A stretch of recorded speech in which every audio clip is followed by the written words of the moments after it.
આમ નિર્ધાર કરીને ભગવાન શ્રી હરિએ સંવત 1882 ના માઘ સુધી 5મ દિવસે પોતાના હાથમાં કલમ લીધી અને પ્રદાવશી 212 થી લખાયેલી અદ્ભુત 212 શ્લોકથી લખાયેલી અદ્ભુત શિક્ષાપત્રીનું આલેખન કર્યું અને આદેશ આપ્યો, હે ભક્તજન એ પાલયંતી મનુજાહા સત્શાસ્ત્ર પ્રતિપાદિતાન સદાચારમ સદા તેત્ર પરત્ર ચ મહાસુખા.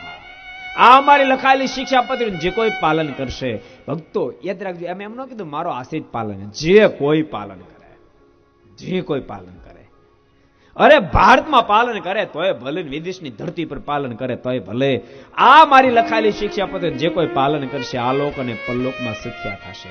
ભક્તો તમે વિચારો, પશ્ચિમના દેશો લોકો બહુ વખાણે છે, એની ચોખ્ખા એના રોડામ એક જ શિક્ષાપત્રીનો શ્લોક પાળે છે. બોલો, એક જ શ્લોક, 212 માં એક શ્લોક એ લોકો સારધાર પાડે છે. જ્ઞાન કેટલા પાડે છે? એક જ.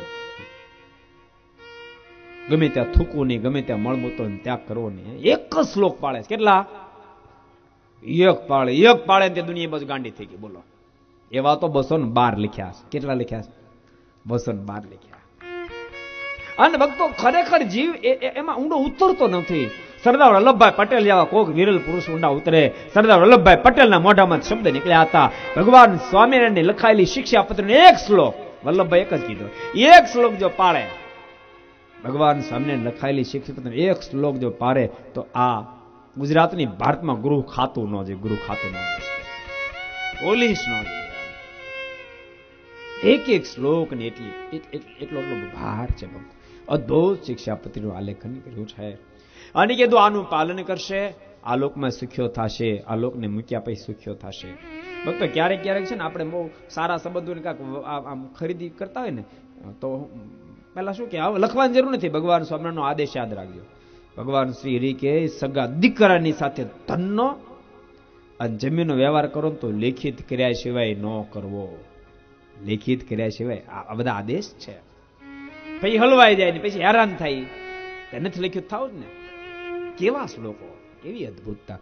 તમારા મનમાં થશે આ બધો જ વ્યવહાર છે, શું જરૂર છે?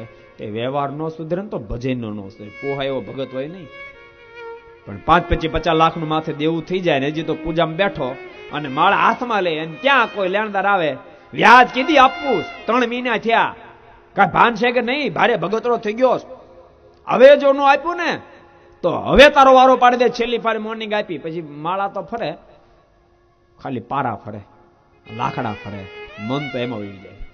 એટલે વ્યવહાર પણ ભક્તો સુધારો બહુ જરૂરી છે.